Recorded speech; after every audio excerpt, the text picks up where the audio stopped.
Muito boa noite. Nós estamos dando início a mais um Diálogo AMSUR, hoje com duas parcerias importantes, a parceria do Fórum 21, que já vinha se dando há algum tempo, e agora também com a Rede Estação Democrática, que tem fundamentalmente no Rio Grande do Sul, mas que hoje vem ganhando expressão nacional.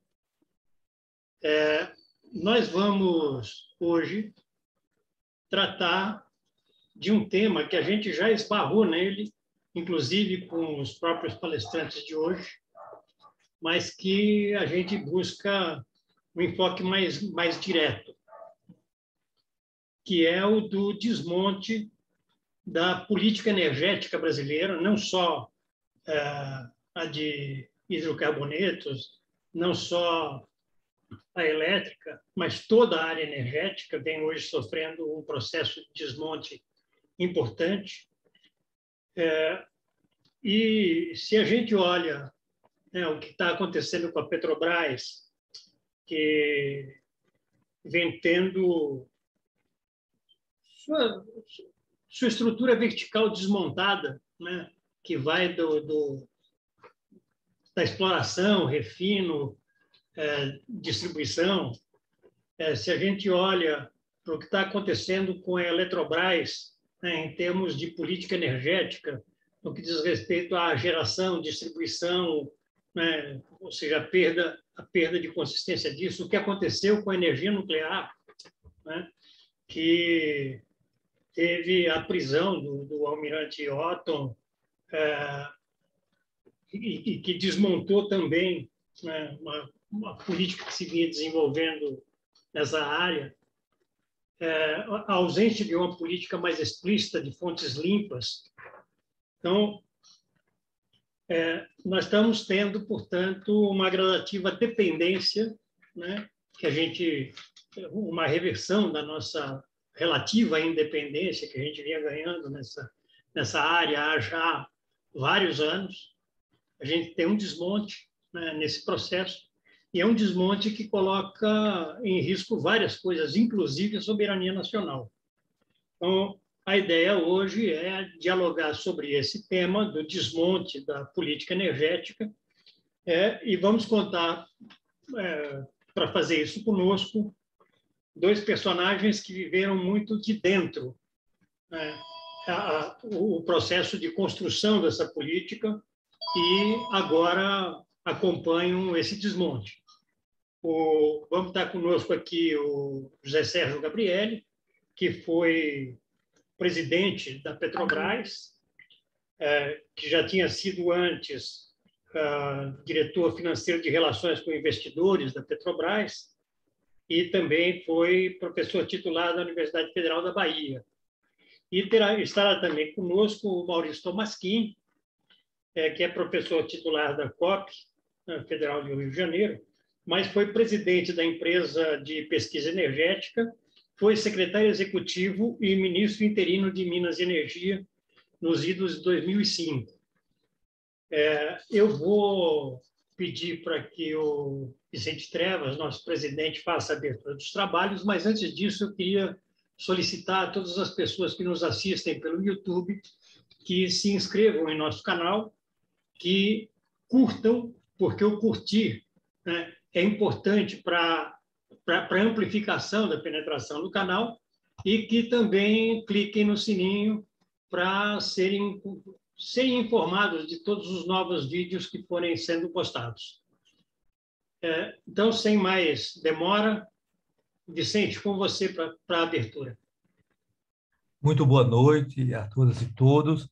Inicialmente, agradecer ao nosso querido companheiro Sérgio Gabrielli e ao Maurício Tomasquim por ter aceito o nosso convite, né? E dizer que já contamos com as reflexões destes dois pensadores, eu diria dois pensadores e dois operadores dessa agenda tão estratégica para o nosso país. Então, muito grato a vocês dois aí, né? Só relembrando, né, nós somos um pequeno instituto que tenta pôr em perspectiva estratégica as nossas considerações, os nossos debates, né? e vemos trabalhando há algum tempo a partir do conceito de encruzilhada, né? Nós temos consciência que o nosso país vive uma grande encruzilhada, né? Que essa encruzilhada está chegando numa situação limite e que no horizonte há novas possibilidades, né? Uma possibilidade de aprofundar a própria encruzilhada, aprofundando pela renovação do mandato do atual presidente ou buscando tentar uma nova saída para os nossos impasses, os nossos problemas. E, portanto, eu gostaria também de solicitar aos nossos dois expositores, né, que também, nas suas intervenções, considerassem os efeitos da atual conjuntura mundial, né, que tem muito a ver, né, não só, mas tem a ver com a questão do debate de hoje, né? Então, nós estamos aí diante, talvez, de uma inflexão na cena internacional, né? E aprofundando um grande conflito, um grande macro conflito geopolítico que tem na questão energética uma variável central desses conflitos, né? E também considerando a possibilidade, né, do governo Lula, reparei, há essa possibilidade do eventual governo do presidente Lula a partir dessas eleições presidenciais de outubro, né? Então, se vocês pudessem estar dialogando, né, com o objeto específico da reflexão, mas se referindo a esses dois contextos, nos ajudaria muito nesse processo de esclarecimento e de entendimento da nossa conjuntura. Muito obrigado, mais uma vez, e devolvo a condução do trabalho ao Granado. Obrigado, Vicente. Então, dando início aos nossos trabalhos, eu queria solicitar ao nosso primeiro palestrante, o José Sérgio Gabrielli, que ligasse seu microfone e procedesse à sua fala. Gabrielli, com você. Bom, boa noite, companheiros, companheiras. Acho que só tem uma companheira aqui, pelo menos na tela só tem uma companheira. Mas boa noite a todos e todas. O Vicente falou de encruzilhada. Na liturgia e na tradição afro-brasileira, a encruzilhada é o lugar de Exu, e a encruzilhada tem vários caminhos, não só tem dois caminhos, tem sempre vários caminhos. E a encruzilhada não é uma coisa ruim, a encruzilhada pode ser uma coisa boa, e ser uma coisa boa porque a encruzilhada é transição, é mudança. É claro que nós vivemos uma situação, e aí eu vou focar mais na área dos hidrocarbonetos, deixando a parte de eletricidade para Maurício. Nós estamos vivendo um processo de transformação muito intenso, que ocorre principalmente a partir de 2015 e 2016, mas que transforma profundamente o quadro da perspectiva de utilização da riqueza de hidrocarbonetos que nós tínhamos. O primeiro elemento importante a considerar, e como aqui na minha frente também está o Rosalvo, que é um militante ambientalista feroz e nocivo ao bem-estar comum, eu começo dizendo o seguinte: apesar da transição energética e apesar da necessidade de transição energética, nós vamos ficar dependentes do petróleo por muitos anos ainda, por muitas décadas ainda. A transição e a transformação da máquina de utilização dos hidrocarbonetos não se dá de forma rápida.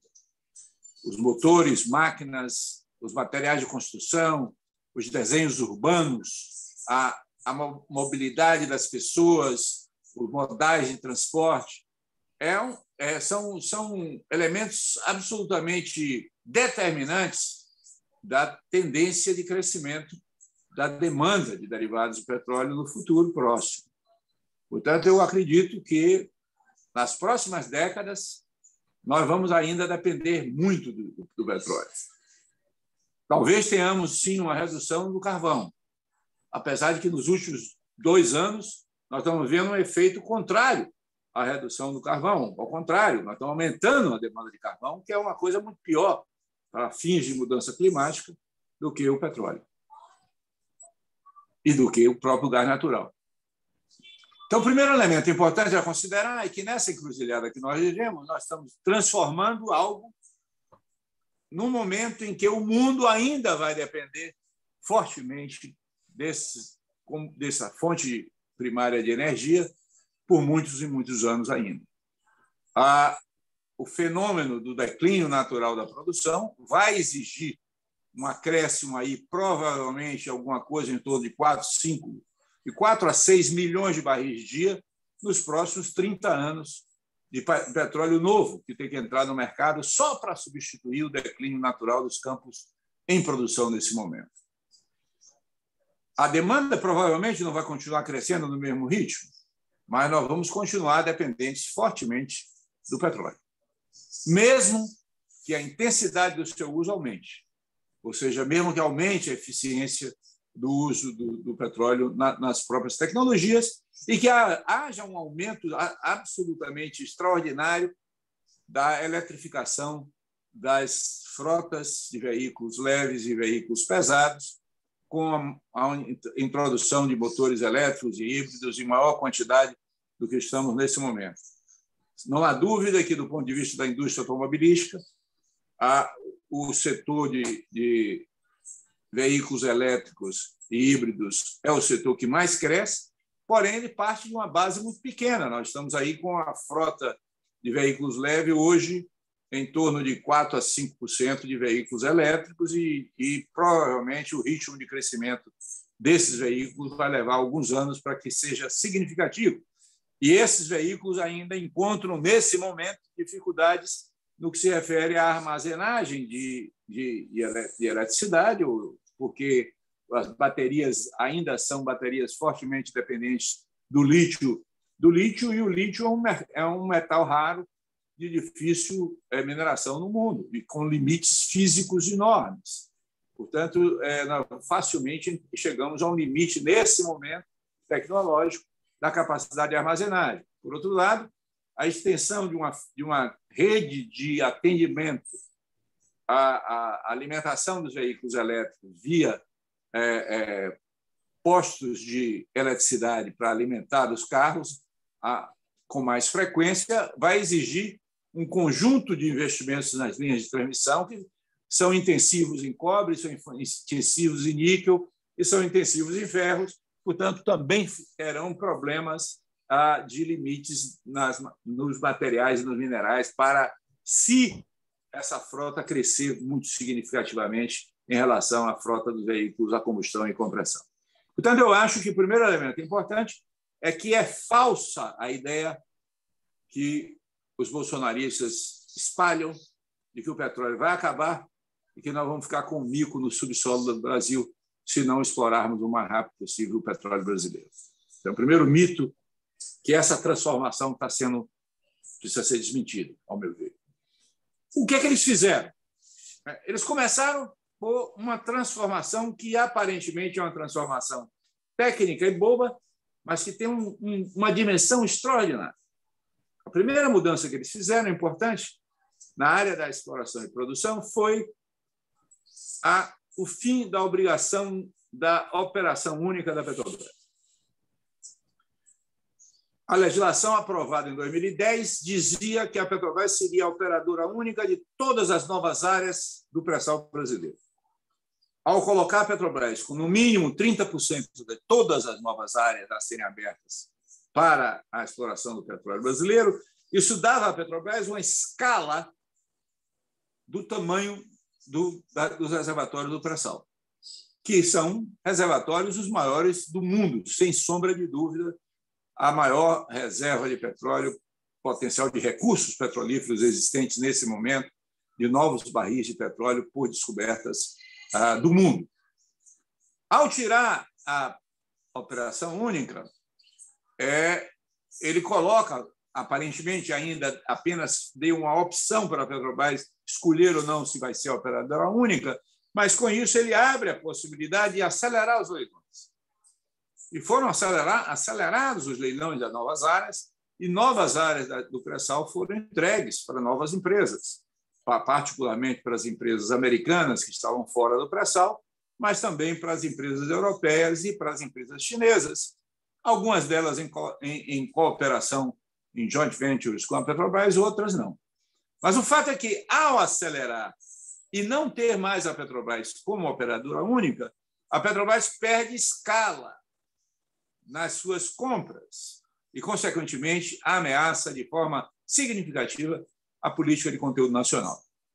Porque a política de conteúdo nacional, que pressupunha o desenvolvimento de uma indústria brasileira de fornecimento de equipamentos críticos submersos, de equipamentos críticos na superfície, portanto, no desenvolvimento de uma tecnologia de fornecimento de equipamentos para a indústria do petróleo e de águas profundas, é uma indústria nascente. Portanto, ela precisava de um tempo para uma curva de aprendizado que levasse a uma redução de custos e uma aproximação de competitividade dos padrões internacionais que precisavam, dada a escala do Brasil, de serem ampliados globalmente.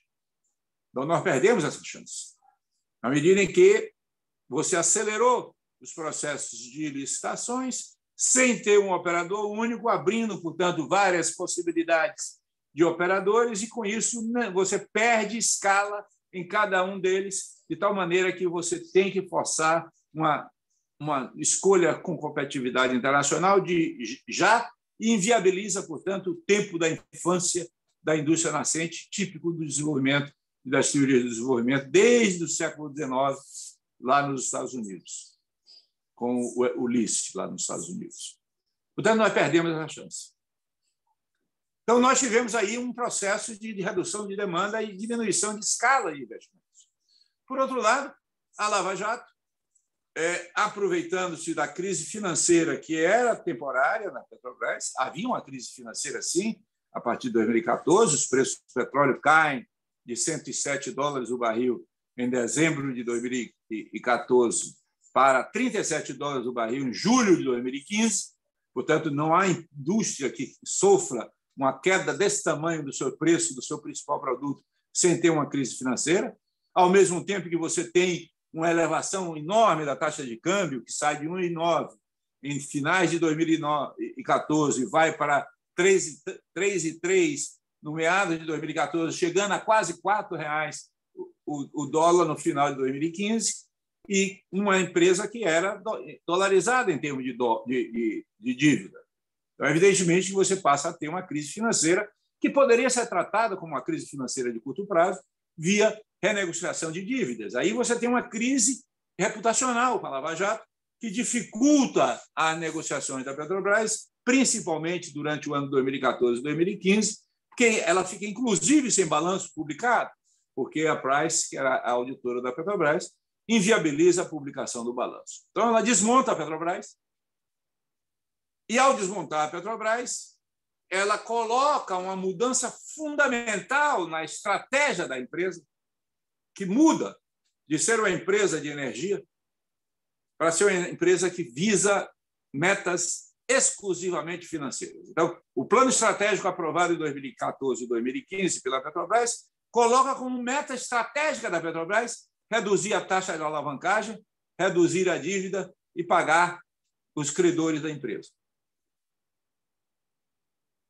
Em 2 anos. Ao fazer isso, ela se obriga necessariamente a vender ativos, porque é impossível, com a receita operacional, se atingir uma redução de uma taxa de alavancagem de 4 vezes o EBITDA para 2 vezes o EBITDA em 2 anos.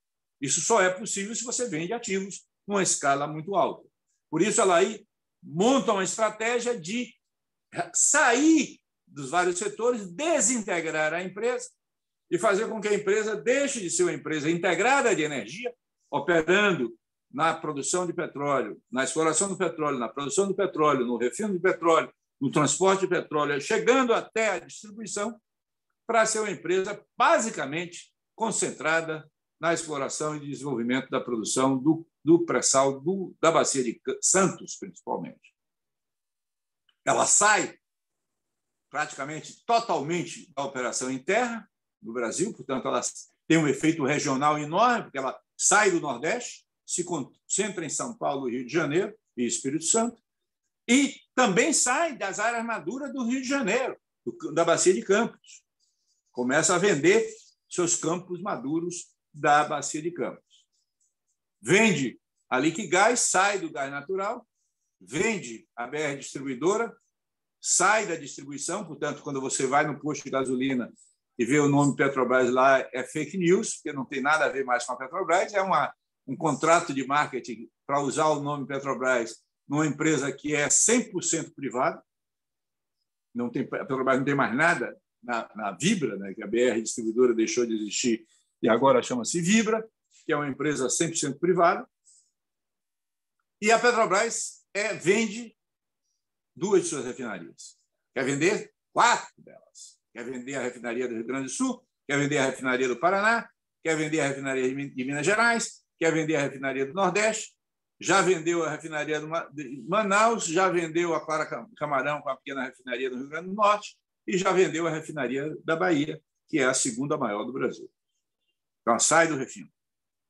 Ela hiberna suas plantas de biocombustíveis, ela hiberna suas plantas de ureia e amônia, portanto, ela sai da produção de biocombustíveis, ela sai da produção de fertilizantes e ela foca só e quase que exclusivamente no desenvolvimento dos campos de Búzios, que são, aliás, a salvação da empresa. Quer dizer, os campos de Búzios foram negociados em 2010, num contrato entre a Petrobras e o governo brasileiro, em que a Petrobras comprou o direito de produzir 5 bilhões de barris desses campos e depois comprou o direito de produzir os remanescentes barris de petróleo desses campos. Portanto, a Petrobras hoje ela vive com 70% de sua produção lastreada naqueles investimentos feitos em 2010 e 2011. Se não tivéssemos feito aquele investimento em 2010 e 2011, hoje a Petrobras estaria num caos completo, porque 70% da produção dela de hoje depende daqueles investimentos feitos lá em 2010. Então, com isso, você desmonta a Petrobras. Você desmonta a Petrobras, desmonta a capacidade de intervenção na economia brasileira. E o que é que ela faz com o refino? Ela reduz a utilização de suas refinarias, deixa de utilizar a capacidade plena de suas refinarias para abrir espaços para importações de derivados. Então, você amplia, e foram criados cerca de 400 empresas importadoras de gasolina, de QAV e de gás natural, que passam a ser importadoras de derivados para o Brasil, fornecendo 25%, um quarto da gasolina, um quarto do diesel e 30%, cerca de 30% do gás de cozinha no Brasil. A Petrobras, até finais de 2019, mantém essa política, a partir de 2016, e a partir de 2019 ela dá uma reversão nessa política e volta a aumentar a sua capacidade das refinarias, ampliando a utilização do petróleo brasileiro nas refinarias dela. Quer dizer, hoje, as refinarias estão operando aí a 92%, 93% de capacidade, com processamento de 91% do petróleo processado de origem brasileira. Apesar disso, como tem 20% do mercado atendido pelas importações, os preços precisam seguir os preços internacionais. Ela adota a paridade dos preços de importação, que são o preço internacional americano trazido para o Brasil, incluindo fretes e seguros, mais a variação da taxa de câmbio, e, portanto, passa a cobrar os derivados no Brasil como se fossem trazidos utilizando os preços internacionais do petróleo. Mas a produção do petróleo brasileiro tem um custo muito menor do que o preço internacional. Portanto, a margem de lucro da Petrobras é extraordinária. E a Petrobras, em 2021, tem 3 vezes mais lucro sobre o patrimônio do que a BP e tem 2 vezes mais lucro sobre o patrimônio do que a Exxon, do que a Shell, do que a Total, do que a Repsol e do que as grandes empresas, do que a Equinor, do que as grandes empresas internacionais. Isso é uma visão, portanto, microeconômica da situação da Petrobras. Agora, a Petrobras não pode ser vista só como uma empresa. Ela tem um impacto enorme sobre a economia brasileira. E, portanto, do ponto de vista do desenvolvimento brasileiro, do ponto de vista do impacto nos investimentos, do ponto de vista do impacto na construção de uma engenharia pesada, do ponto de vista do impacto na expansão de uma política de soberania energética nacional, que permitisse e viabilizasse uma certa separação entre preços domésticos e preços internacionais e permitisse a garantia de suprimento de um elemento fundamental do processo de desenvolvimento, nós abrimos mão do instrumento fundamental de intervenção na economia, que é uma empresa capaz do tamanho da Petrobras, capaz com tecnologia e capaz de fornecer, basicamente, todo o derivado necessário para o desenvolvimento brasileiro.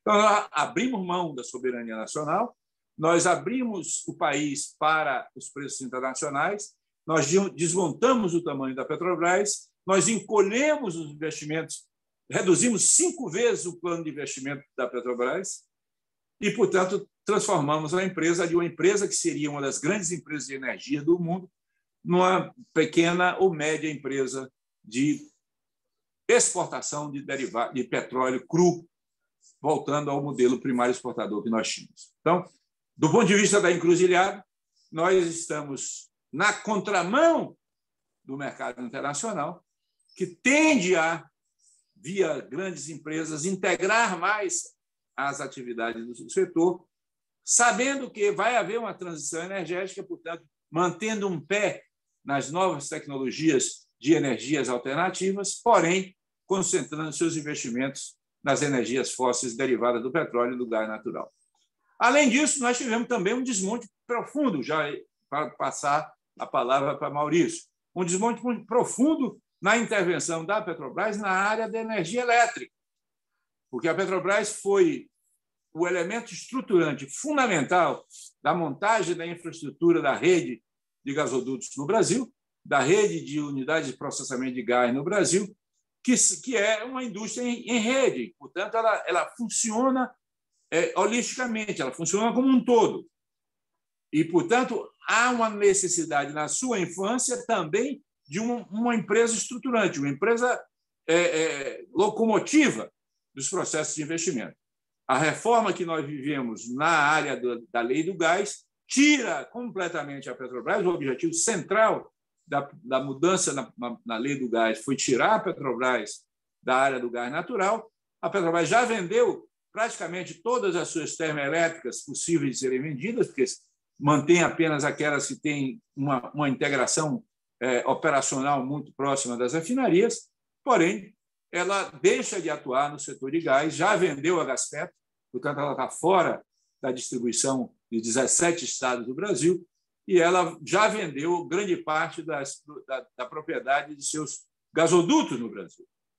Está vendendo a sua participação no Gasbol, no Brasil-Bolívia, e quer sair totalmente do mercado de gás natural no Brasil, portanto, colocando o risco das termoelétricas, que são fundamentais na integração entre termoeletricidade e hidroeletricidade no sistema elétrico brasileiro, colocando essa gestão completamente dependente do mercado. Então, o modelo que veio até agora, de 2015 2016 para cá, é um modelo de desmonte do Estado, de abrir mão de soberania energética e deixar que o mercado resolva os problemas do povo e resolva os problemas energéticos da sociedade. O mundo está vivendo o contrário.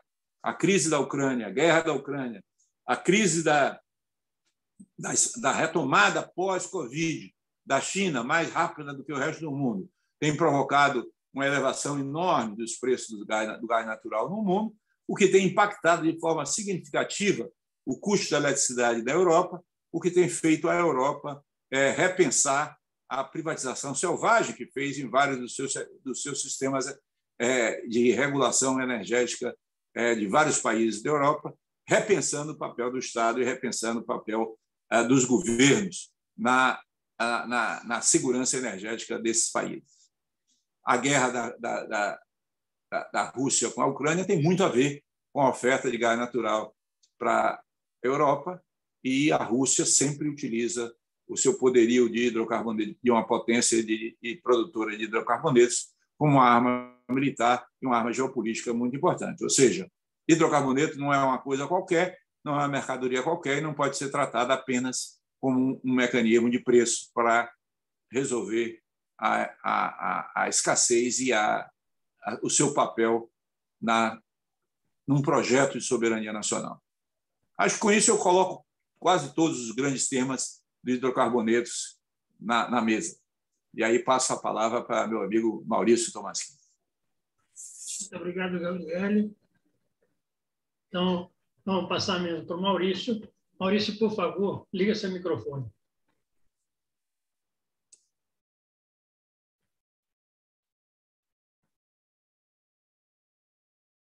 Oi? Maurício, sim. Tá bom. Agradecer aí esse convite, de estar de novo com esse grupo maravilhoso e poder trocar agora junto com o Gabriel. Eu acho que vai ser muito interessante olhar esses dois conjuntamente, petróleo e as outras energias, elétrica, né? Rapidamente, né? Durante o nosso governo, no período de 2003, no setor elétrico, houve uma retomada do que a gente chama de política, uma política energética baseada em estudo. Então, para fazer isso, se retomou o planejamento, se criou a empresa de pesquisa energética, porque na reforma liberalizante da década de 90 se achava que o mercado ia resolver tudo e que era desnecessário o planejamento. Então, isso acabou dando origem à crise de 2001, grande racionamento, e a partir do momento de 2003, quando assume o novo governo, se faz uma reforma do setor elétrico, tentando, de um lado, resgatar o planejamento, aí se cria a empresa de pesquisa energética, e, ao mesmo tempo, fortificar a questão da expansão do setor com os leilões de energia, de maneira a evitar que ocorresse um novo racionamento como ocorreu em 2000. E, graças a esses leilões, pôde fazer uma série de políticas de introdução de novas fontes na matriz energética brasileira, principalmente a matriz elétrica. Então, teve os leilões de eólica, leilões de solar. Hoje, graças aos leilões de eólica, o Brasil, no ano passado, foi o terceiro país do mundo a mais instalar capacidade nova de eólica. Isso graças aos leilões feitos durante esse período. Do modo acumulado, nós temos uma capacidade que é a sexta maior do mundo. E, associado a esse fomento dessas fontes, teve uma política também de conteúdo local, uma política muito interessante, porque não se proibia a compra de equipamentos importados, mas o BNDES falava, olha, se você quiser ter um financiamento subsidiado do BNDES, você tem que comprar os equipamentos de uma empresa que seja credenciada do banco, e, para ser credenciado do banco, esse fornecedor tem que atender alguns critérios de conteúdo local. De tal maneira que os grandes produtores mundiais, tanto de aerogeradores, de pás, se instalaram no Brasil, e hoje cerca de 80% da produção dos aerogeradores é feito nacionalmente. De um tempo para cá, depois que terminou o governo, a EPE continua funcionando, tem uns técnicos brilhantes, continua fazendo tudo, mas, infelizmente, o que vem determinando a orientação da política são o jogo dos diferentes lobbies. A política deixou de ser feita praticamente pelo Executivo, mas ela é feita pelos lobbies no Congresso, e o Executivo acaba chancelando essas políticas. E isso tem sido um desastre. Neste âmbito, insere também a questão da privatização da Eletrobras. Não existe nenhuma razão hoje razoável para privatizar a Eletrobras. Hoje, se precisar, existe atração de investimentos suficiente para a expansão do setor. Do outro lado, a Eletrobras ela vem dando lucro, e se a gente pegar, por exemplo, os últimos 4 anos, ela teve 36 bilhões de lucro.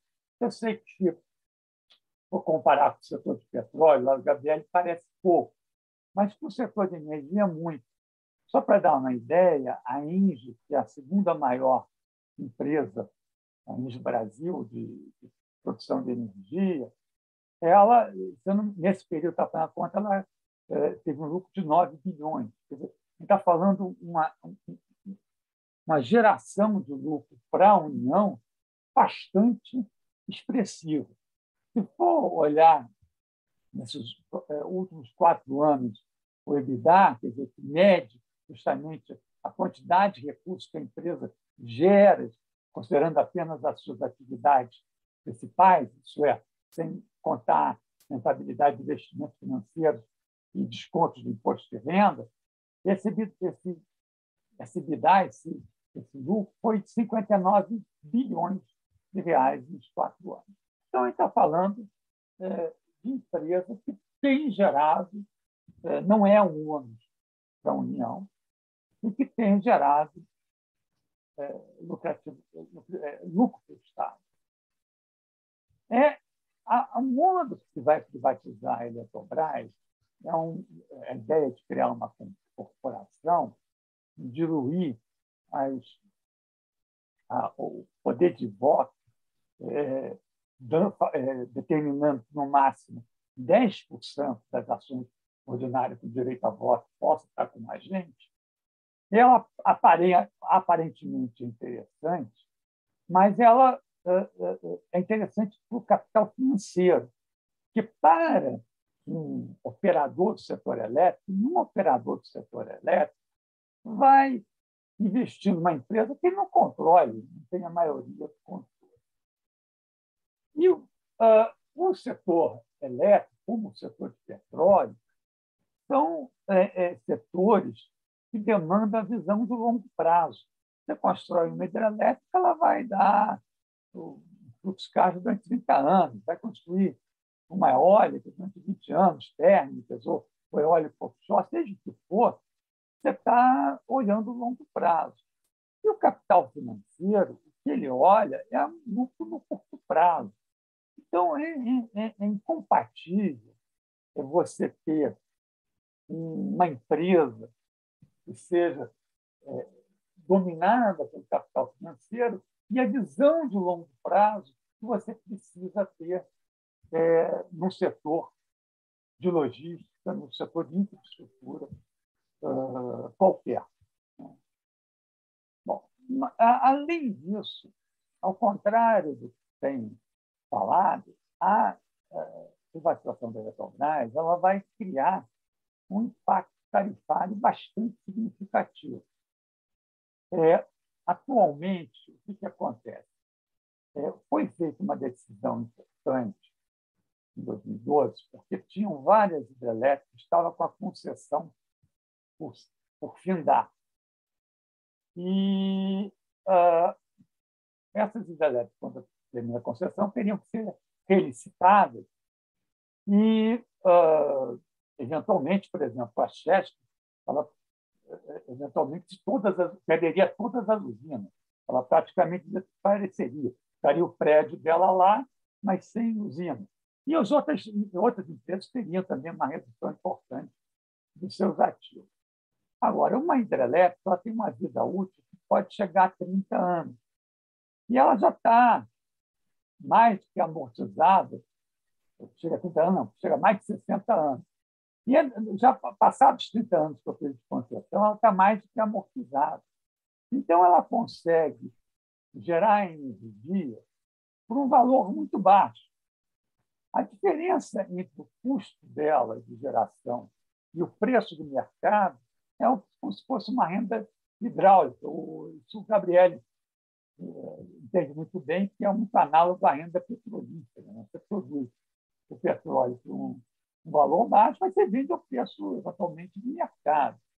Ora, essa renda petrolífera, renda hidráulica, no caso, poderia ter várias decisões. Uma é passar para o Tesouro, como foi feito na década de 90, que é você privatizar a usina, a empresa, olhando o preço pelo certificado descontado, e aí esse valor vai para o Tesouro. A outra era deixar com as próprias donas dessas hidrelétricas. Mas lembrando que nessas hidrelétricas não tinha apenas empresas estatais, tinha várias outras empresas, e aí tinha uma questão difícil de como, e além disso, as empresas estatais elas têm acionistas privados. Então, como você passar uma concessão da União para uma empresa sem cobrar algo por isso. A decisão política que se teve foi passar esse diferencial para o consumidor, falando que justamente as hidrelétricas amortizadas passariam, que desejassem ter a sua concessão renovada, teriam seu prejuízo de concessão renovada, mas teriam que vender o preço de custo, considerando o custo de operação e manutenção, que uma hidrelétrica é baixíssima, mais uma margem de lucro de 10%. E isso fez com que você tivesse as famosas cotas que foram distribuídas pelo mercado. Ora, para se ter uma ideia, essas cotas hoje estariam em torno de R$ 73 por megawatt-hora. Para privatizar a Eletrobras, o que você vai fazer? Você vai permitir que quem adquira a Eletrobras venda essa energia pelo preço de mercado, não pelo preço da cota, o que é chamado de descotização. Ora, o preço de mercado, aí você tem várias estimativas, mas no próprio documento do MNE, que faz a estimativa do valor da Eletrobras, ele fala que em 2022 e 2025 eles tinham uma tarifa de R$ 233 por megawatt-hora. Então, nós estamos falando de sair de um valor que é R$ 33 por megawatt-hora para um para 233. Então, por mais que se faça conta, tem alguns atenuantes que não vale a pena gastar o tempo aqui, mas por mais que você faça um esforço, é difícil de imaginar como é que você, deixando de pagar uma cota, que é quase a energia ao preço de custo, mais uma margem de lucro, para pagar um valor que é 4 vezes superior, 3 a 4 vezes superior, como é que isso pode levar a baixar a tarifa? É verdade que parte do valor arrecadado vai retornar para o consumidor através do abatimento de uma conta, que chama conta, o CDE, Conta de Desenvolvimento Energético. Mas é uma parte só desse valor. Então, tudo bem, você vai ter uma redução da explosão tarifária que teria, mas, mesmo assim, vai ter um aumento de preço. Mas, se isso não fosse suficientemente preocupante, e aí entrou nessa mesma MP, que foi enviada ao Congresso, ao ser convertida em lei, entrou em ação os lobbies. E o governo não teve nenhum esforço para tentar impedir que fossem colocados uma série de jabutis, né, que é a terminologia criada pelo Ulisses Guimarães, né, quando entrava uma medida que não tinha a ver com o âmbito da lei que estava sendo votada, e aí entrou os lobbies em ação. Então, talvez a principal questão foi e essas coisas você pode localizar e acaba tendo CNPJ por trás de alguns desses lobbies, a contratação de 8 mil gigawatts de termoelétrica em lugares que não tenham gás, quer dizer, não tenham gasoduto nem tenham gás. Está escrito isso na lei. o que é surpreendente, porque você bota a térmica onde? Próximo gás ou próximo ao centro de carga. Mas elas estão no norte, em lugares, algumas depois botaram outros lugares, longe do centro de carga. Então, você tem que construir gasodutos caríssimos para levar o gás até as térmicas, depois de transmissão caras para levar a energia até o centro de carga. Bom, isso não tem nenhum sentido, né, econômico. Além disso, essa distribuição dessas térmicas vão ser em lugares específicos, e isso só poucos agentes vão poder lidar. Hoje, quando você tem leilão, você tem várias térmicas competindo entre si. Então, você disputa lá o dono da térmica 1 com a térmica 2, etc. Lá, não. Você tem uma região e quem tiver a condição de construir um projeto para aquela região vai lidar. Então, você diminui muito menos a competição, que hoje é uma competição nacional, passa a ser uma competição regional. E uma competição regional cujo o preço teto é muito elevado, porque nessa lei eles falam que o preço teto seria o preço do leilão de 2019, que é ajustado. E aí o governo acaba de, na semana passada, publicar um decreto que usa um critério de reajuste que faz que esse preço teto vai a algo entre R$ 500 e R$ 650 por megawatt-hora. Então, uma térmica nova, hoje, nos últimos leilões, é algo em torno de 200 e poucos reais por megawatt-hora, 230. Tá? Então, o valor realmente fica um valor. Não tendo competição, provavelmente não haverá design. E aí surgiu hoje no Globo, justamente, estava até dando uma entrevista sobre isso, a EPE fez no plano decenal um estudo, uma parte lá muito corajosa, que ela fez 2 cenários. O cenário que seria o que seria o ótimo do ponto de vista econômico, que daria o menor custo, e o que custaria você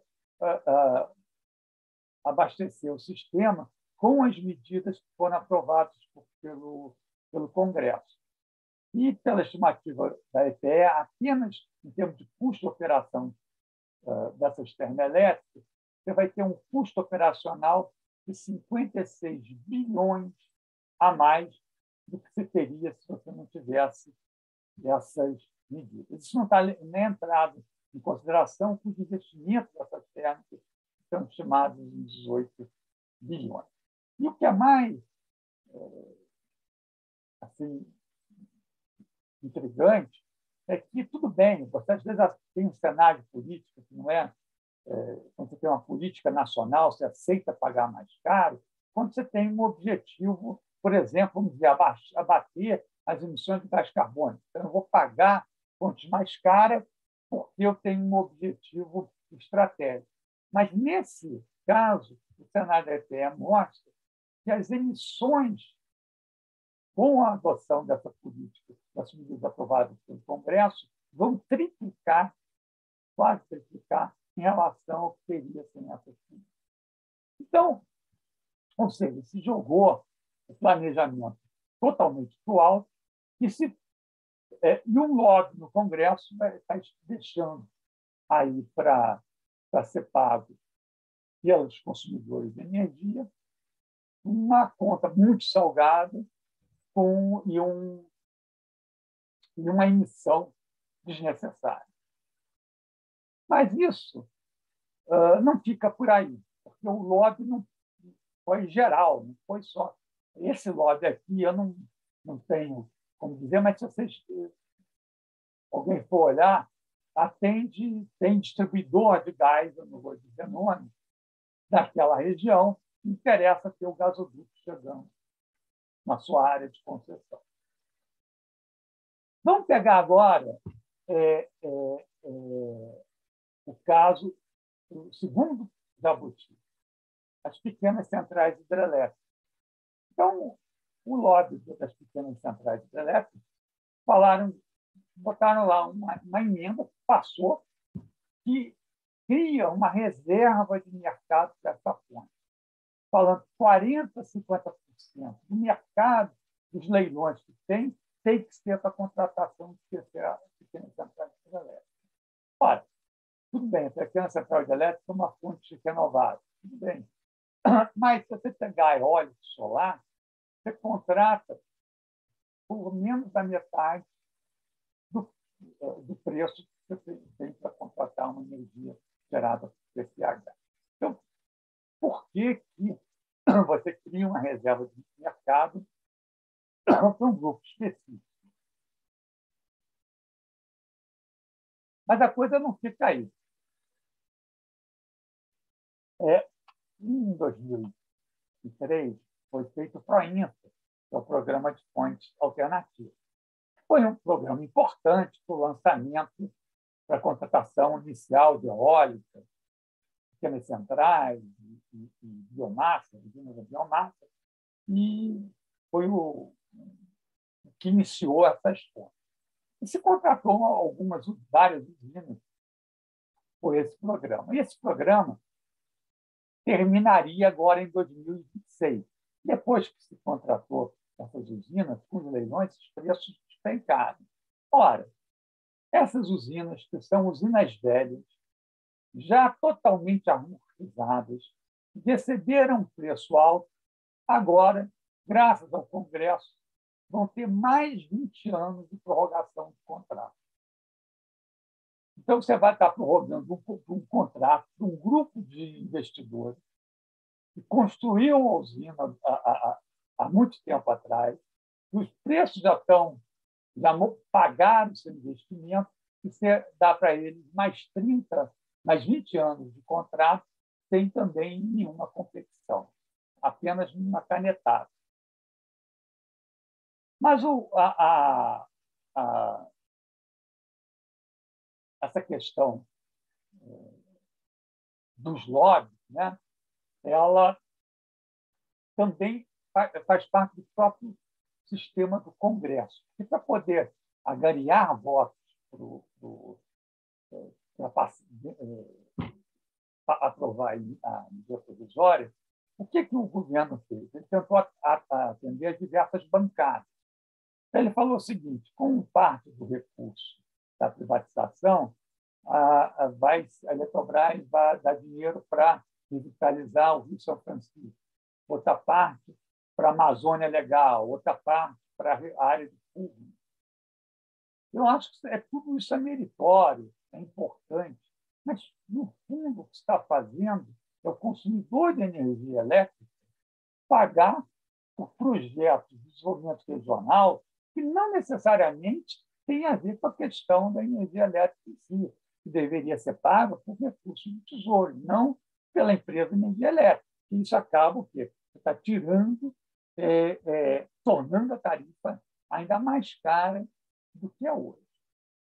Além disso tudo, esses lobbies vão deixar uma série de heranças para o próximo governo, tem outras heranças que fazem que eu me preocupe muito com o que vai ser herdado a partir de 2023.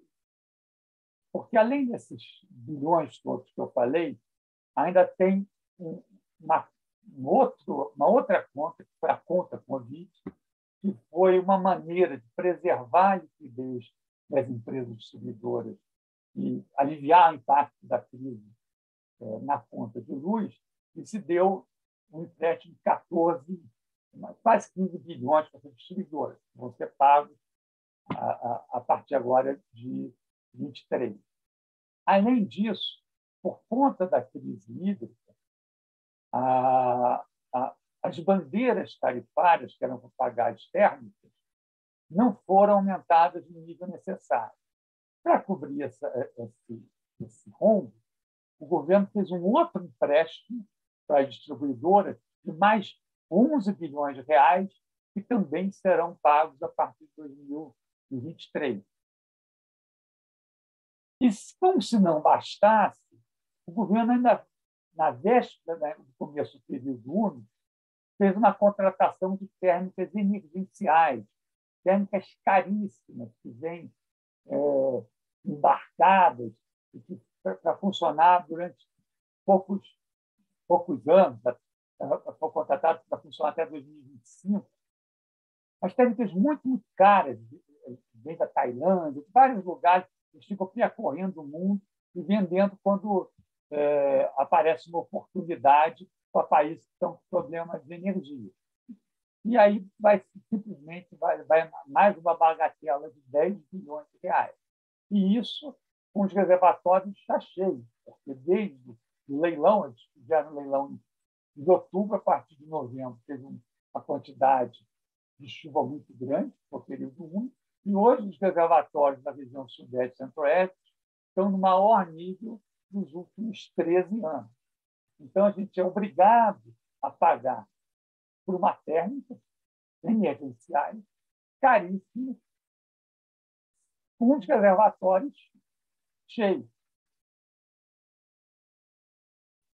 O último de nada da política dos lobbies é o carvão, né?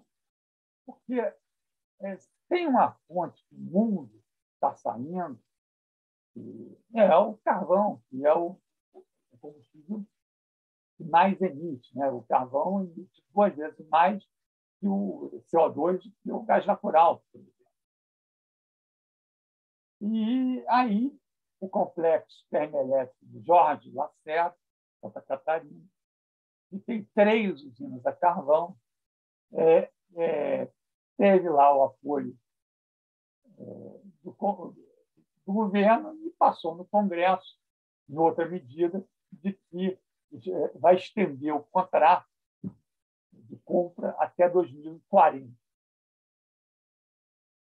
Então, o que eu queria, antes de passar aí para os debates, o que nós estamos vendo, quer dizer, é uma total ausência de política nacional. O que existe é quem fala mais alto, qual o lobby que tem mais poder, quem tem o seu deputado, etc., leva o seu pinhão, leva a sua reserva de mercado. E isso tem um custo que vai ser pago por todos nós nos próximos anos. E o que é mais complicado é que essas coisas vão se tornando irreversíveis, né? Porque você vai criando os contratos e depois será muito difícil, minha preocupação é muito grande, como desfazer esse emaranhado todo que foi criado. E aí eu abro aqui para vocês, para a gente poder aí responder perguntas e discutir. Muito obrigado, Maurício.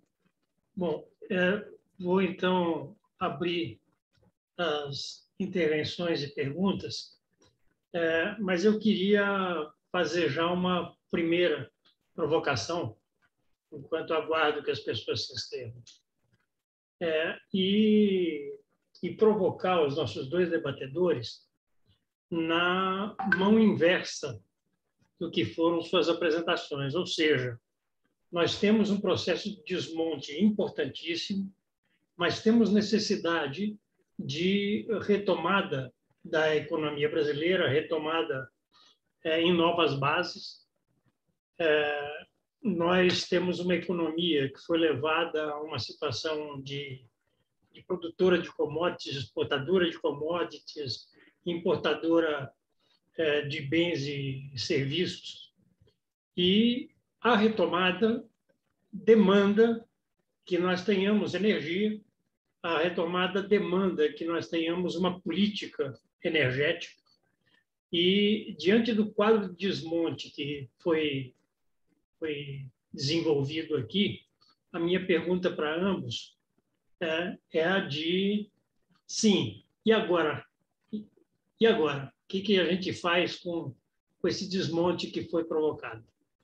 Bom, está escrito, tem uma pergunta já pelo chat. E o Rosalvo está inscrito, levantou o dedo.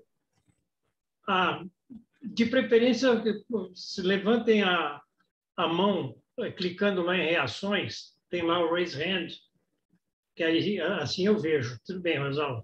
Mas o Edilmo levantou a seguinte questão já pelo chat.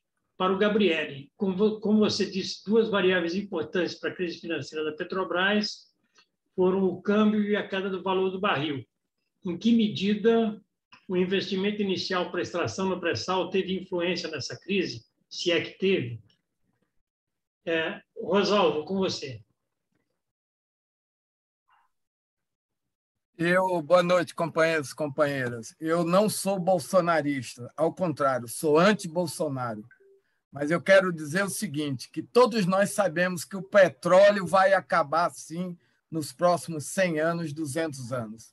E todos nós sabemos que a queima de combustíveis fósseis provoca o aquecimento global e a emissão dos gases de efeito estufa. Consequentemente, há mudanças no clima, emerge a questão das mudanças climáticas. Então, eu tenho 3 perguntas, feita essa introdução. A primeira pergunta, e aí a primeira para a Gabriele.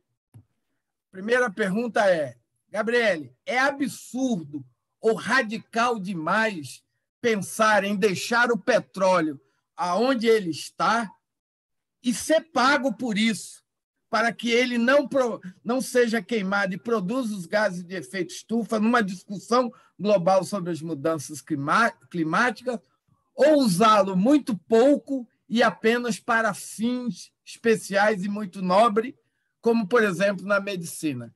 A segunda pergunta, para Maurício Tolmasquim.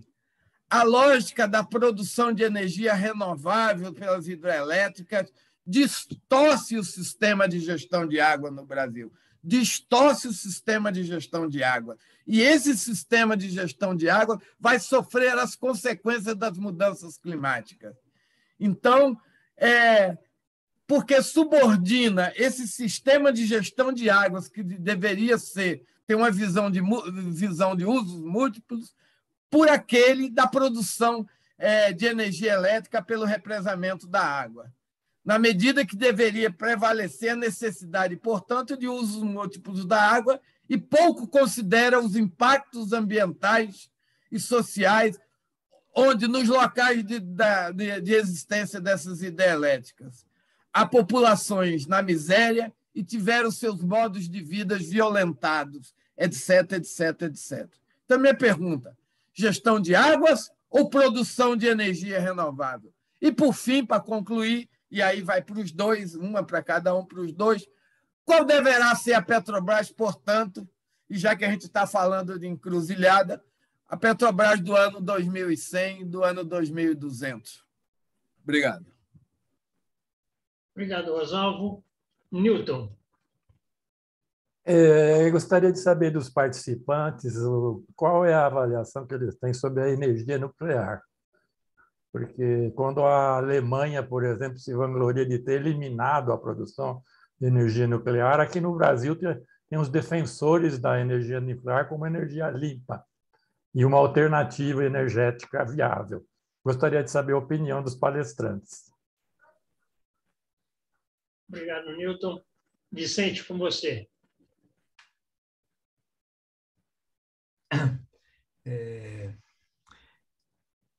Veja, tanto a Petrobras e a Eletrobras foram lutas muito importantes na vida política nacional, né? E, portanto, nós estamos diante de uma empresa, de empresas que têm um papel na economia, na infraestrutura do país, mas também nas histórias das lutas políticas do país, né? E, portanto, nós estamos diante aí de um tema que é necessariamente político, né? E as observações as observações feitas pelo Maurício, né, sobre essa lógica dos lobbies, né, é uma observação que a gente vai ter de aprofundar, né, porque, na verdade, está se travando aí um conjunto de embates de interesses, inclusive táticos, locais, imediatos, né? E, ao mesmo tempo, essas duas, a questão energética é uma questão fundamental para a nossa soberania como país, né? Então, eu perguntaria aos dois o seguinte: primeiro, e um pouco dialogando com a indagação do Granado, como ser resistentes, né? Ou seja, quais são as nossas premissas? Eu estou entendendo que nós temos hoje uma elaboração teórica, técnica, histórica muito consistente. Quer dizer, hoje, tanto a Petrobras produziu, né, uma capacidade para o país, né, de não só operar os seus propósitos, mas pensar os seus propósitos e planejar os seus propósitos. A mesma coisa no setor hidroelétrico, né? A minha indagação é o seguinte: essas capacidades, elas estão minimamente preservadas ou elas estão sendo fragmentadas e quase que posta à margem, né? E uma outra indagação mais geral é sobre, se a gente fala de tema da soberania nacional, a gente fala também de um operador da soberania que deveria ser, que são as Forças Armadas, né? Aí eu tentaria, e a gente viu agora a Petrobras sob o comando, né, militar também, né? Então, eu pediria aos dois, ao Maurício e ao Gabriele, qual a percepção que eles têm, né, dessa variável em relação a essas duas empresas estratégicas que são empresas de desenvolvimento, né? Obrigado, Granado. Obrigado, Vicente. Bom, não tem mais ninguém inscrito, eu vou devolver, então, para o Maurício e para o Gabriel. A gente pode inverter agora, falar primeiro o Maurício. Maurício, com você, liga o seu microfone, por favor. Tá bom. O Carlos Tiburcio pediu a palavra também. Posso passar para ele antes, Maurício? Tiburcio, com você. Legal. Muito obrigado, Granado. Eu ia até deixar para depois, mas tudo bem. Vamos lá. Eu queria dar boa noite a todo mundo e queria colocar uma questão política assim no ângulo de política de massa. O site Outras Palavras, que é dirigido pelo jornalista Antônio Martins, lançou recentemente, após uma série de artigos aprofundados, um desafio no sentido de nós começarmos a construir uma campanha ampla em defesa da Petrobras. O início será agora, com um conjunto de 8 entrevistas-debate que já começa nessa semana.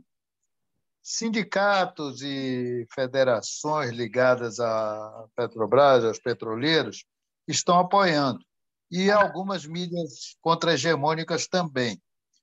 O Fórum 21 vai lançar agora, no 1º de maio, um novo site que deverá ocupar o espaço político editorial que a Carta Maior, ao fechar, deixou vazio.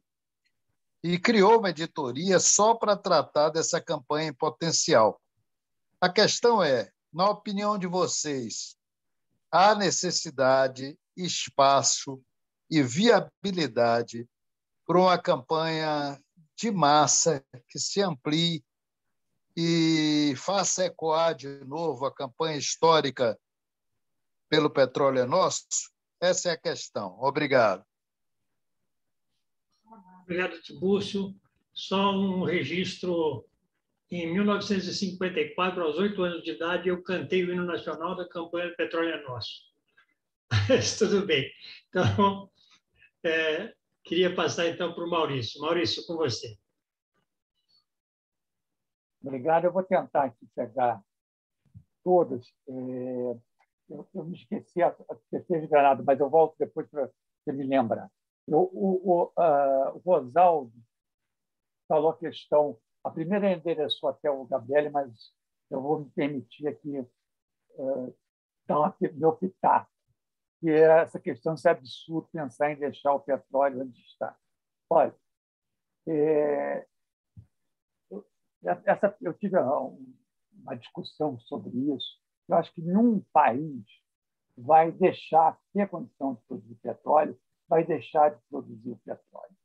O que a gente pode ter, não é incompatível, é ter um Brasil uma matriz descarbonizada e usar o petróleo para exportar e, com essa receita, inclusive, financiar a descarbonização. Parece loucura, mas não é. Hoje, o país, um dos países que está mais avançado em termos de eletrificação, que está mais avançado, é a Noruega. A Noruega é um país riquíssimo em petróleo. E é o país que eu estava vendo as estatísticas, sei lá, é enorme. Tem uma política muito agressiva de carros elétricos. E o que ela faz? Ela exporta o petróleo. Aliás, a renda do petróleo não vai serve, inclusive, para aposentadoria, vai para uma série de benefícios para a população. Então, eu acho que a gente não tem que fazer essa escolha. Vamos abrir mão do petróleo ou vamos descarbonizar a economia.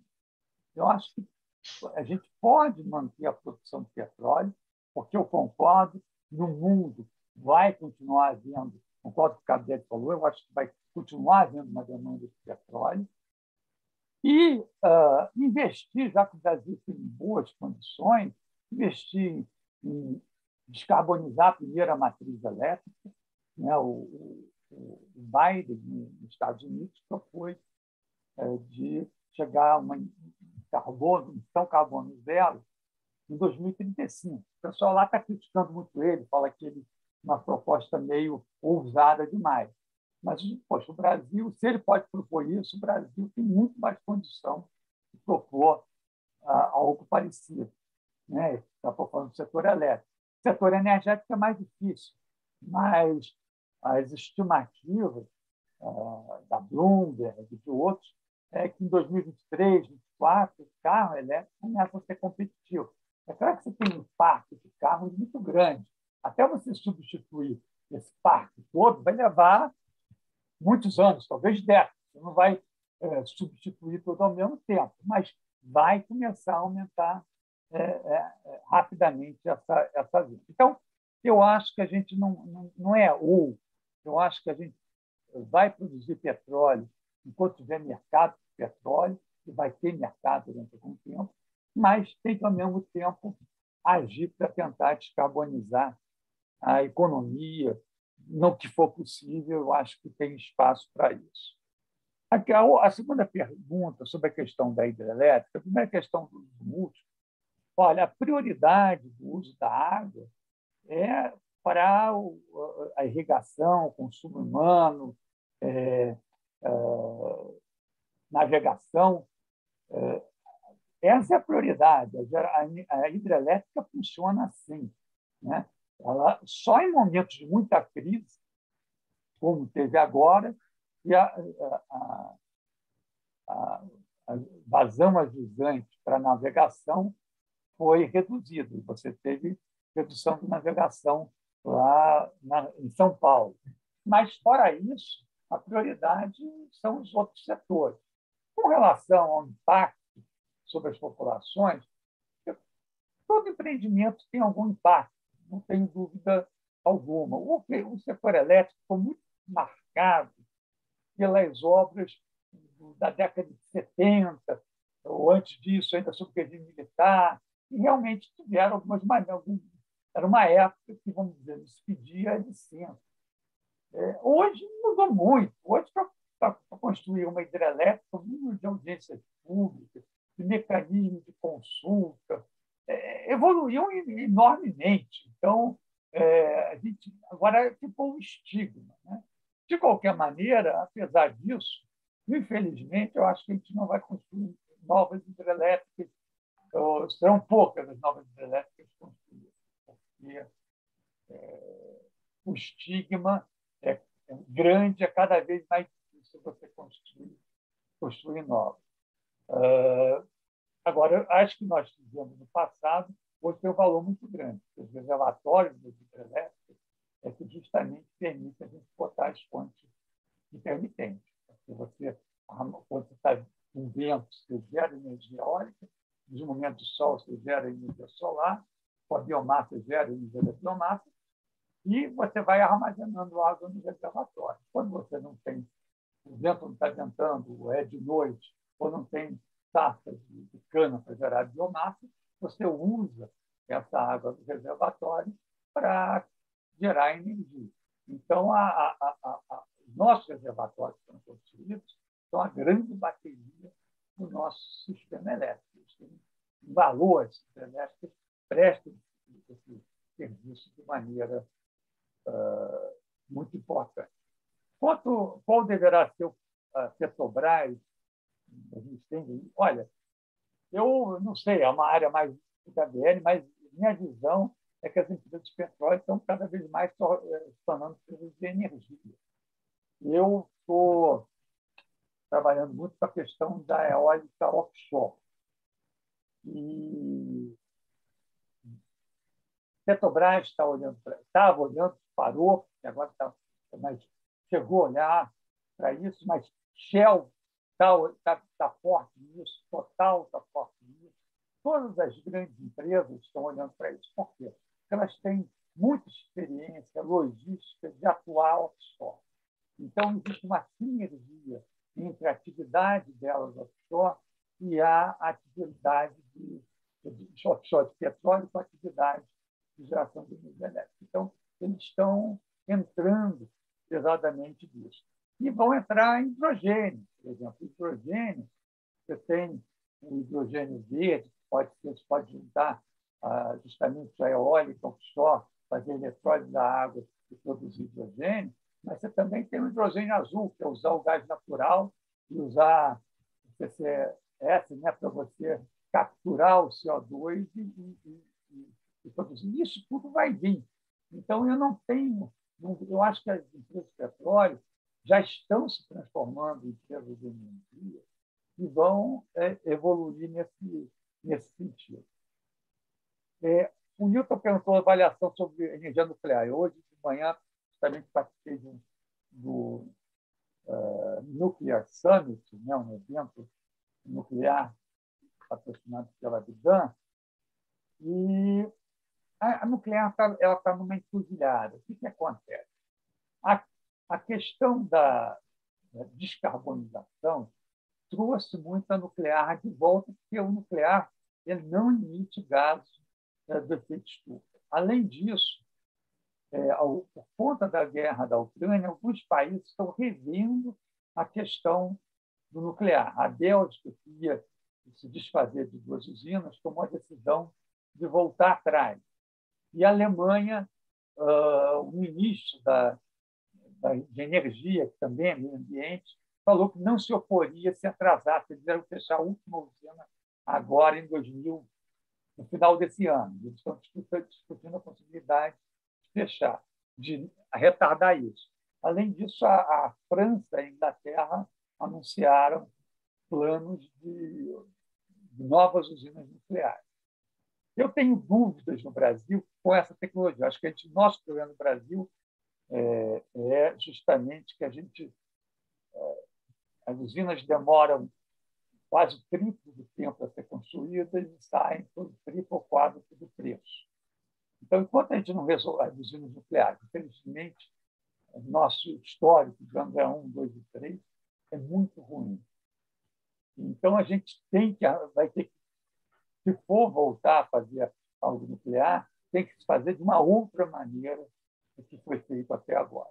Está surgindo uma tecnologia nova, que são os reatores modulares, são pequenos reatores. Parece que isso vai ser uma revolução, poderia se botar em vários lugares diferentes, demandam menos investimento, o risco de acidente é menor, tem uma questão de controle passivo, ou seja, eles não precisam da ação humana para desligar. Então, tem uma série de vantagens. Mas é uma coisa que ainda está em desenvolvimento.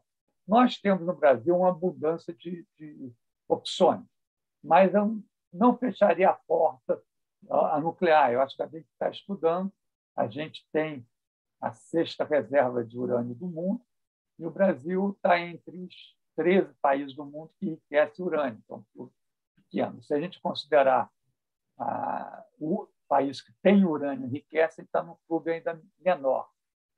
Então, a gente não deve fechar a porta, mas, sem dúvida, para fazer uma nova, entrar em novas nucleares, acho que precisa de uma maneira diferente, porque essa maneira que você constrói, aí o TCU embarga, aí não sei o que acontece, aí desmantela o canteiro, aí mantém os equipamentos, aí faz uma nova licitação, contrata tudo de novo, paga juros sobre financiamento. Bom, isso não tem. É uma energia que virou caríssima. Eu, como planejador, toda vez que botava no plano, eu não acreditava naquilo, eu falava, bota lá para o final do período e sempre jogava um ano adiante, porque você perde a confiança. Né? Você não pode... Então, eu não tenho nada contra a tecnologia, mas para a gente construir, a gente tem que mudar a maneira que é feita. O Vicente perguntou sobre como resistir, né, etc. Eu acho que a primeira coisa é ganhar as eleições. Eu acho que não vejo, quer dizer, e já ganhando as eleições, não vai ser fácil. Você pode até reestatizar a Eletrobras. Mas, poxa, já, na hora que tiver descotizado, já descotizou. Já teve impacto tarifário. O gênio já saiu da garrafa, não tem como botar de novo. Esses lobbies todos, esses contratos, eu não sei o que dá para te fazer. Então, sem ganhar a eleição, eu diria que o cenário é treva. Ganhando vai ser muito difícil. Desculpe ser meu ceticismo, mas é um pouco como eu vejo. A questão, a ideia dos bustos da campanha de defesa da Petrobras, eu acho, petróleo nosso, petróleo, eu acho que é importantíssimo. Eu acho que nesse é um momento de eleição, é um momento importante para isso. Eu acho que isso é uma bandeira positiva, ela agrega. Acho que a maioria eu não tenho estatísticas aqui novas, mas acho que eu vi no passado a população, em geral, em prol de uma Petrobras pública. Então, eu acho que isso seria algo agregador. Mas é claro que isso aí eu acho, claro, teria que ter, eu acho que qualquer coisa nesse sentido teria que ser feito junto com a campanha para ver se soma mesmo, se não soma. A gente que não entende, às vezes, da coisa, tem que saber se está ajudando ou se está espantando os eleitores. Né? Então, isso é minha percepção, mas eu acho que isso tem que ser olhado junto com profissionais na área. Espero não ter esquecido ninguém aí. Passar aí para o Gabriel. Obrigado, Maurício. Gabriele, com você. Bom, eu vou tentar juntar aqui as perguntas do Granado, do Vicente e do Tibúrcio numa resposta só, que é basicamente o que fazer. Né? Frente ao desmonte aí, o que fazer? Como o Damasquim falou, eu acho que primeiro tem que ganhar a eleição. Eu vou me concentrar aqui na questão da Petrobras. Não vou falar da Eletrobras. Porque a Eletrobras, eu acho que nós temos ainda tarefas de impedir que haja a privatização da forma que eles querem. Eu acho que é possível você impedir, tanto via pressão sobre o TCU, como para que o modelo que o TCU tem que aprovar seja um modelo melhor do que o que eles estão fazendo, como na própria, digamos, no próprio âmbito jurídico. Então, eu acho que há possibilidade de você empurrar o processo decisório para 2023. Portanto, é mais fácil você reconstruir antes da privatização do que depois da privatização. No caso da Petrobras, eu dividiria a questão em 3 partes. Primeiro, é necessário fazer uma campanha sobre a Petrobras retomar o seu papel na economia brasileira? Eu acho que sim, mas dificilmente eu acho que o mote é petróleo é nosso. Eu acho que nós temos hoje um problema mais grave, que é um problema de refino. Nós precisamos colocar no centro da estratégia da Petrobras a expansão do refino no Brasil, porque qualquer surto, qualquer retomada de crescimento vai bater logo de cara na capacidade de processamento das nossas refinarias e nós vamos ficar mais dependentes de importações de derivados. Nesse sentido, eu questiono um pouco a estratégia que o Maurício menciona de o país ser um exportador de petróleo cru. Eu acho que nós temos que resolver o problema da autossuficiência da produção de derivados de petróleo para o país. Portanto, nós precisamos ampliar a capacidade de refino para o Brasil. A Noruega não tem esse problema, mas nós temos esse problema de refino. Nossa capacidade de refino não atende o mercado brasileiro.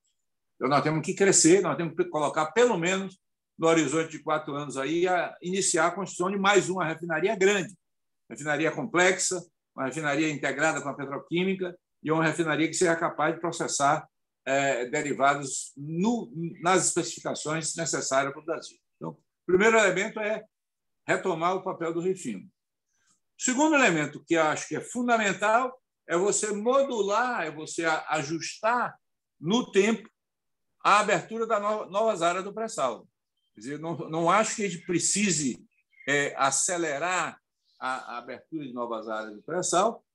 Acho que nós temos já concedidos volumes suficientes para a produção dos próximos 10, 15 anos e, portanto, nós temos tempo para viabilizar a identificação de alguns segmentos, alguns nichos de mercado que nós possamos tomar focadamente uma política de conteúdo nacional estratégica, de recursos estratégicos fundamentais para o refino nacional.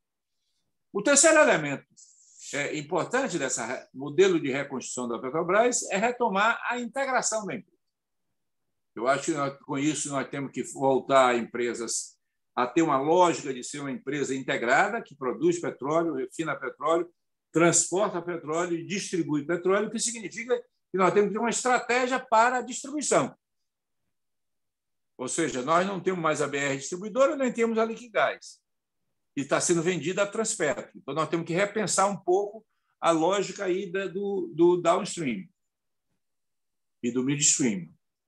Portanto, nós temos que deslocar um pouco a discussão que nós tínhamos na década de 2010, que era a lógica do pré-sal, para a lógica do mercado interno.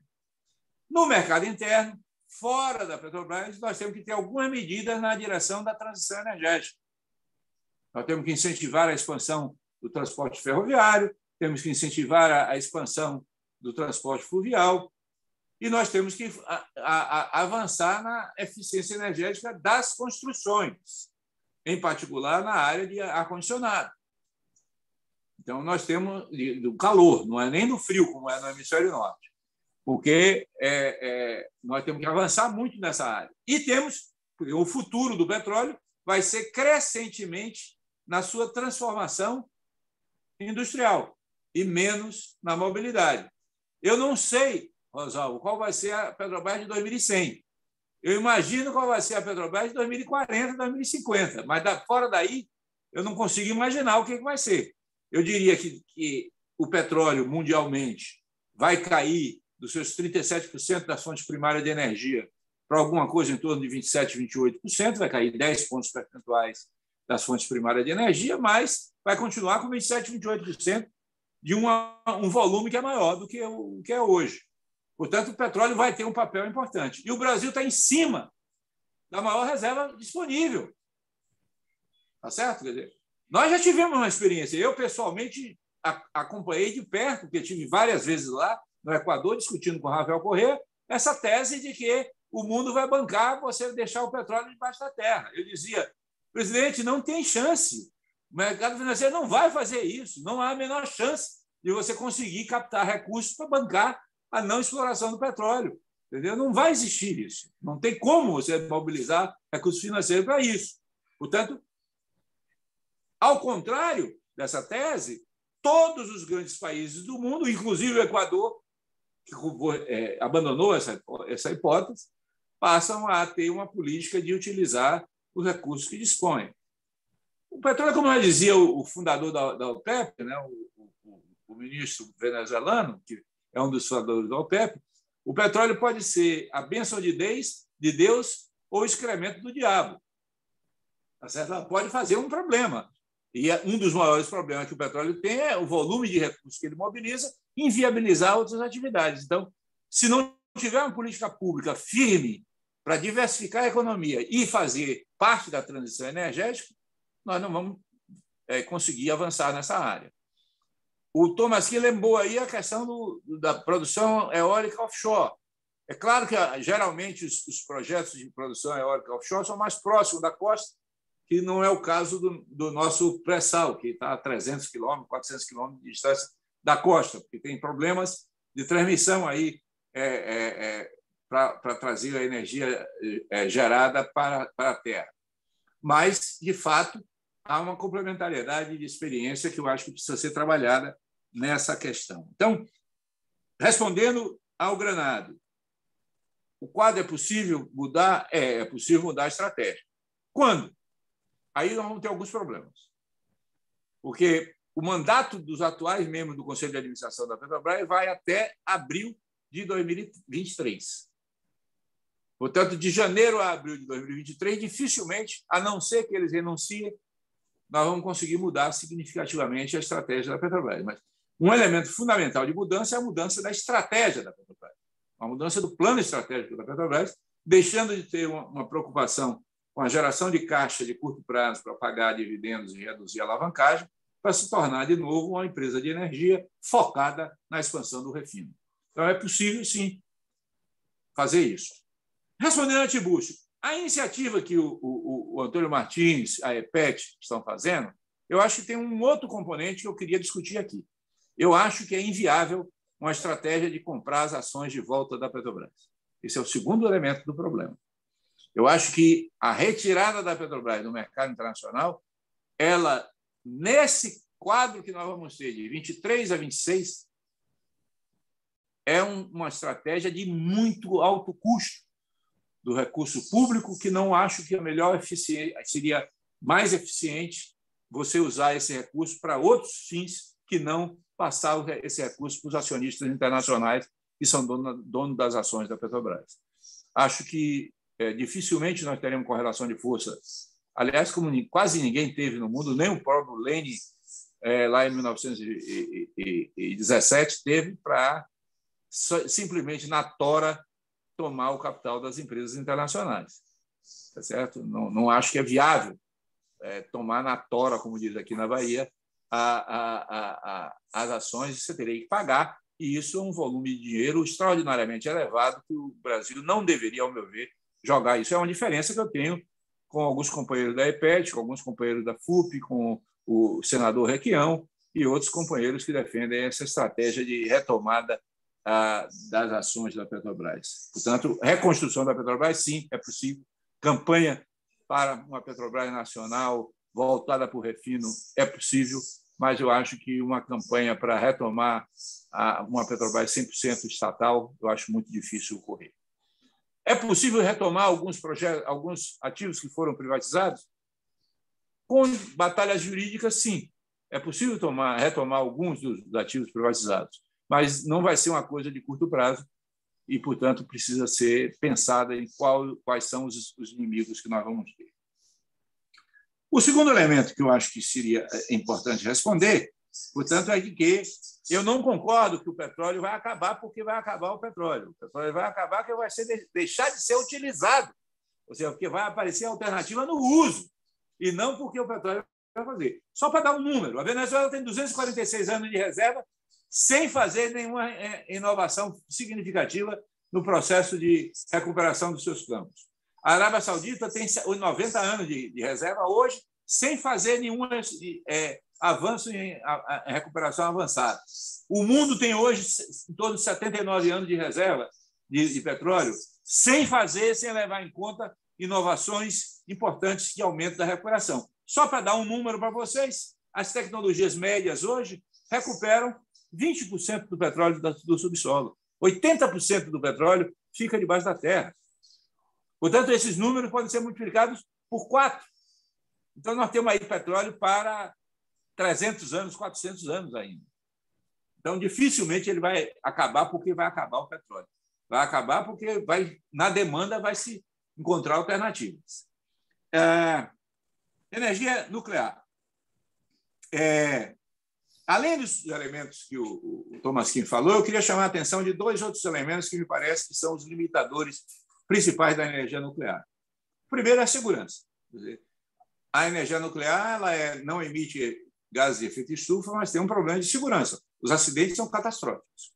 Tá certo? Então, até que nós tenhamos mais segurança, e já avançou muito a tecnologia de produção de energia a partir de fontes nucleares, já avançou muito, não se faz mais usinas como Chernobyl ou como Three Mile Island, mas você ainda tem muito a avançar na segurança energética. E o segundo elemento é o disposal, né? a disponibilidade dos resíduos nucleares, que são resíduos de muito longo, com meia-vida muito longa, e, portanto, nós não temos ainda soluções adequadas na dimensão do tempo da energia nuclear. Portanto, eu acho que, além do custo, nós temos esses 2 problemas que fazem com que eu não colocaria a energia nuclear na prioridade principal de países como o Brasil. Mas isso não quer dizer que alguns países não assumam isso. A França, por exemplo, a energia nova da França quase toda é nuclear. A Alemanha, que vinha num processo de desativação das suas usinas, deu uma parada. O Japão, que vinha também num processo de desativação depois do acidente de Fukushima, também deu uma parada nuclear, e é provável que nós tenhamos um novo ressurgimento aí de energia nuclear nos próximos tempos. A capacidade de planejamento que o Vicente fala, também na Petrobras nós estamos tendo um desmonte do sistema de planejamento da Petrobras, um desmonte do sistema de tecnologia. Quer dizer, a Petrobras,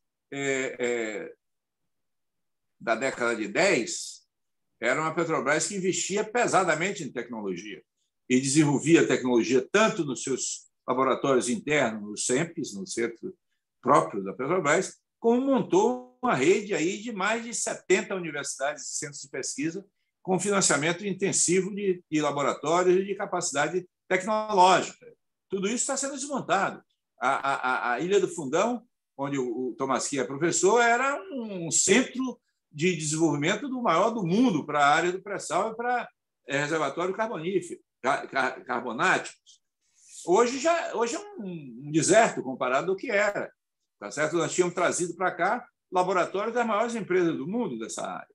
E tudo isso está desmontado. É possível remontar? Mas leva tempo. Leva tempo. Eu me lembro quando nós chegamos na Petrobras em 2003, nós tivemos que treinar 3.000 engenheiros para usar CAD, porque sequer CAD tinha na Petrobras. Você imagina o que é uma empresa de tecnologia como a Petrobras que não tem operador, que não tinha engenheiro especializado em utilizar o CAD, que é uma ferramenta absolutamente fundamental para projetos.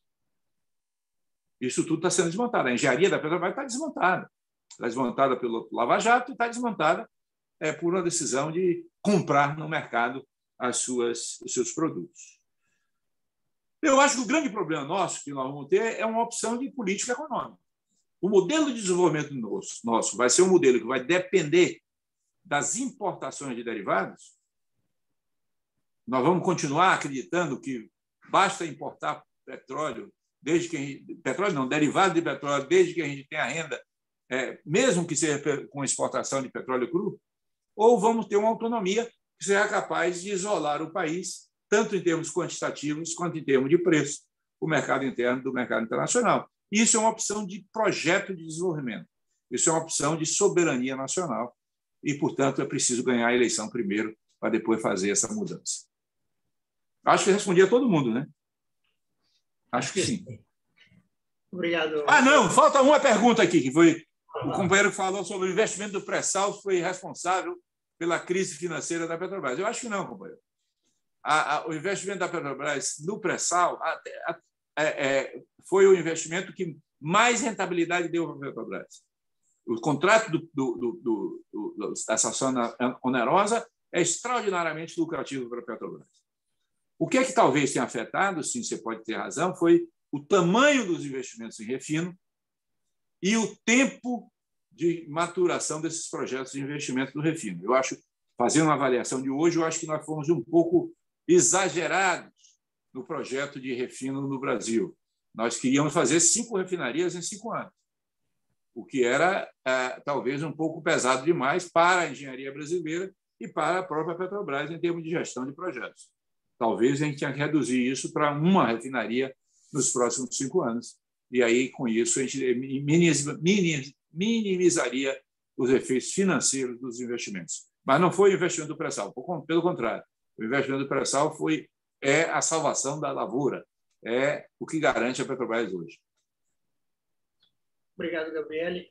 O Maurício solicitou novamente a palavra. É só um comentário aí, Gabriele. A gente não discorda, não.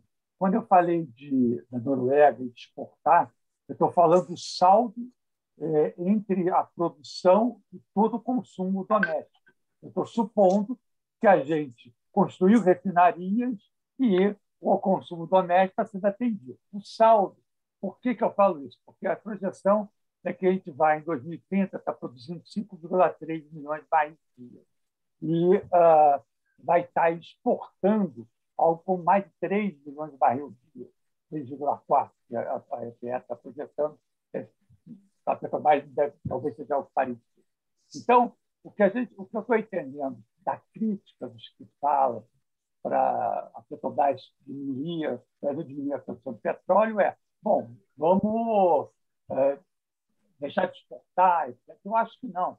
A gente tem que produzir e exporta para fora. É claro que, conforme você vai reduzindo o mercado, porque vai entrando outros combustíveis, vai entrando o carro elétrico, o excedente você exporta. Mas o mercado interno que tiver é com refino. Então, acho que não tem... Só, Maurício, essa projeção da EPE, ela pressupõe um crescimento de 1% do refino no Brasil. É muito pouco. O Brasil, qualquer faixa de crescimento, se nós crescermos o país a qualquer taxa de crescimento acima de 2%, nós vamos ter aumento da demanda de derivados. E isso rapidamente estoura a capacidade. Então, se nós vamos estar produzindo 5,3 milhões de barris, nosso consumo hoje é 2,6. Então, qual vai ser o consumo daqui até 2030? Eles estão projetando uma importação de 0,1. Eu não sei, eu não fiz essa... Eles estão considerando uma produção de 5,2, um processamento da refinaria de 1,9, importação de 0,1. É muito pouco. É muito pouco. Ser, não estou pegando aí os quantitativos, só estou falando o seguinte, quer dizer, o princípio é o mesmo. Tá? Vamos atender o mercado nacional com refino. E o que você der, você exporta. Então, vamos dizer, se os números são esses, eu não sei. Pode ser que... E, Rosalvo, não adianta crescer bicicleta, porque dificilmente a bicicleta vai substituir o carro e o ônibus. O problema... Gabriele, quando você discutiu lá no Equador, hoje a realidade é muito diferente. Muito diferente. É muito pior. Pois é. E a sociedade, não só a brasileira e no mundo todo, está discutindo a questão dos gases de efeito estufa e está querendo deixar o petróleo Mas a sociedade está usando carvão. A sociedade está usando carvão. Não, mas aí a Europa... Carvão está aumentando nos Estados Unidos, está aumentando o uso de carvão. Mas isso é um absurdo, todos nós sabemos. Bom, isto levaria a uma outra nova conversa sobre transição energética. Né? O que é essa tal da transição energética? Bom, eu quero agradecer muito o Gabriele, quero agradecer muito o Maurício Tolmasquim, e quero pedir, então, que o Vicente faça o encerramento dos nossos trabalhos de hoje. Vicente, com você. Obrigado. Renovar o agradecimento, né? Dizer o seguinte: primeiro, eu acho que nós saímos mais esclarecidos, né? E mais preocupados, né? Porque nós estamos diante de uma complexidade que é profunda, é estrutural, é conjuntural, é política, é geopolítica, né? Então, mas o que ouvimos hoje, dialogamos hoje, nos ajuda a ter mais consciência, né, do desafio que está pela frente aí, né? Então, muito obrigado a todos e a todas. Tem a Mirna também chegou aqui, viu, Gabriela? Temos também uma representação do nosso gênero aí, além da outra companheira inicial. Então, uma boa noite a todos, uma boa semana e até até o próximo diálogo, na próxima segunda-feira. Obrigado a todos.